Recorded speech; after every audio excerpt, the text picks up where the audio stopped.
Hey everyone, this is Karen. I haven't been here in a while, and I want to do a very quick, super blurry. My lighting doesn't really work so well. Super quick comment on that horrible, I don't know what to call it. What's happening in US Congress with electing a speaker and Kevin McCarthy trying to win the day and failing over and over again. So I got something to say about that. So anytime something like that happens that's so obvious, I want to know what's going on in people's charts. So the first thing I want to say is that at the moment, the planet Mars is retrograde in Gemini and has been for quite some time.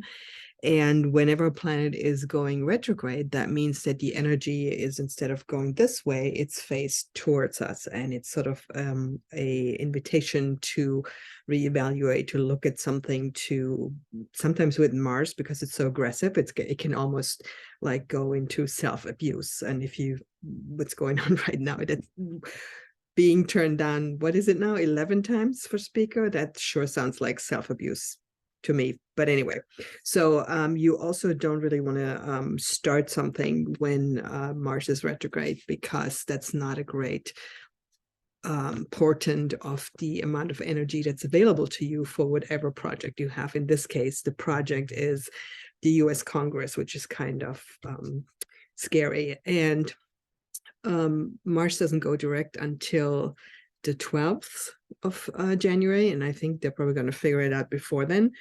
So the US Congress will have Mars retrograde baked in it, so I'm not sure they're going to be super actually, you don't even need astrology for that.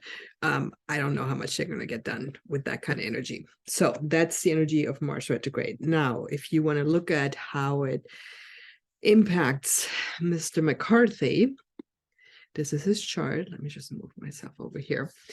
And there is, so he is a Aquarius with a Sag moon, and he has, oh look, Gemini rising. And so the green planets on the outside, those are the transits. This is where the planets are in the sky at the moment. And as you can see, Mars is right here. So Mars is retrograde and is conjunct his ascendant, and it going backwards. This is sort of like if you have an open wound and you kind of rub your finger, rub dirt in it. That's sort of the picture that comes into my head when I see that. So the reason he isn't getting anywhere is because there's no power, there's no juice behind it, because the energy is moving out of his sphere of influence rather than into it. He also has, so this is a Saturn in the 10th house. It's a little bit off yet, but Saturn, he's headed for his second Saturn return. And your Saturn return, the first one is between 28 and 32 roughly. And Saturn sort of makes us grow up. So we have to sort of learn a lesson about being a person that can be counted on, being someone who is responsible and is an adult. And so in the first Saturn return, lots of times people will get married or have a kid or maybe get divorced or move or take a really big job or go back to college, something like that. So the second Saturn return, which happens between 58 and 61, 62, which is, he's about heading there, is the second opportunity to learn whatever lesson you learned the first time. So I didn't take the time to look back where he was when he was in his late 20s, early 30s, but whatever that was, actually, I could imagine that he got into politics then. So this is sort of coming back for reevaluation. How have you been as a human being? Have you actually played by the rules? Have you adhered? And knowing that he pretty much is giving away everything in the kitchen sink just to get that job, I find it interesting that Saturn rules bones and spine and structure, and it's in the sign of Pisces, which is a very spiritual, flowing, not very structured sign. So it's this dichotomy of these two energies in his 10th house of career and public face. So you could say, and then again, fishes moving. If you look at the glyph, it's two fishes, but they're moving in opposite directions. So I think it says something about I'm trying to be neutral. It says something about his ability to really take a stand and stick with it. So I'm going to leave it there. And then the other thing I noticed, and I want to emphasize again, I've talked about asteroids before. So the planets, the 10 planets, sun, moon, and the 8 planets are the big players. They really move and stuff and around. And then the asteroids, that's sort of like the flavoring in the stew. They don't have a huge impact, but they can trigger something. So it's just, they actually, a good way of putting it is they can be the straw that breaks the camel's back. You be the judge of that. So what I can see is that in his natal chart, asteroid Achilles is at 10 Gemini, and that is, oops, that's not where I wanted to go. And that happens to be right here. Actually, that's not true. Actually, I apologize. No, not natal. His transiting. So not only is Mars here, but here it is. So Mars and Achilles are both transiting his ascendant, a very sensitive point in his chart. And Achilles, of course, being your weak spot. And in his case, I would say the weak spot is his desire for power. So not natal, transiting. So transiting asteroid Achilles is conjunct this very misplaced and weak and troublesome Mars. His natal asteroid Achilles, which is here, actually at 27 Cancer, is actually opposing Pluto right here, which is at 27 Capricorn. So I've done, I believe the first video I ever did is about Pluto and how it impacts people until 2024, and especially people in the US. And actually, that is a very sensitive point. So Pluto is the planet that will bring out the skeletons from your closet, that will sort of point a finger at what's not working, that will force you to confront your shadows and the things you don't want to look at. And I think I can't imagine him going home at night and feeling proud of what's happening, but he's hanging in there, I guess.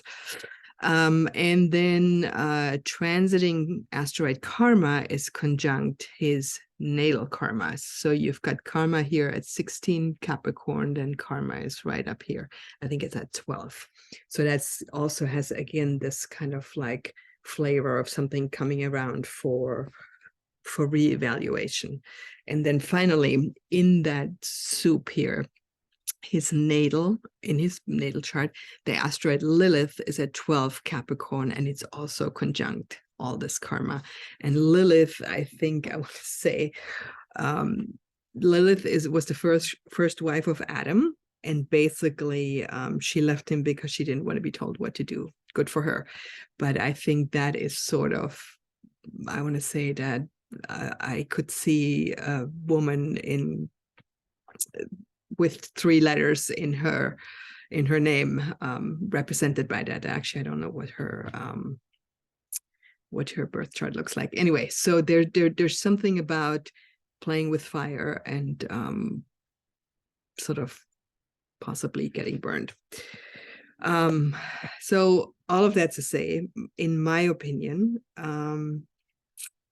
I would not be surprised if he doesn't get it. And if he does, then he will probably not be staying there for the length of the term. I would say that he's probably out of office in the next 6 months.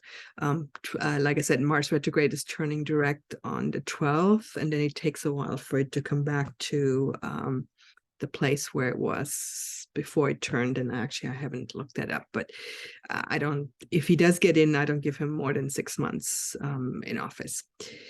And while I was doing this, I also remembered something that I wanted to share, and that is that the United States, that the founders actually were astrologers. Some of you may know this, because the birth date of the United States, of course, is July 4th, which is a 13 degrees Cancer. And then they decided that the elections would be held at the second Tuesday in November, which is about 13-ish Scorpio. It's November 5th, 6th, so it's right around there. It's close enough to be within orb. And then originally the inauguration date was set for March 4th, and that would have been 13 Pisces. So basically, the president, the one who was elected into office, had a perfect trine that was set up for him, which is a very supportive energy and a very strengthening energy for whoever is in office, whoever is the president. And then in 1933, I think, they decided that they didn't want to have a lame duck administration for 3 or 4 months out of the year, and they changed it to January and sort of messed up that perfect symmetry. But the original intention was for it to be a trine. Okay, and I also wanted to share that over the last week or so, most readings that I did, people were asking me about what's happening going forward. So I'm doing a special for $89. That's actually a bit of a discount for 45 minutes with me and my tarot cards. And we're going to look at whatever you want to look at, it, work and relationships and business and all of that.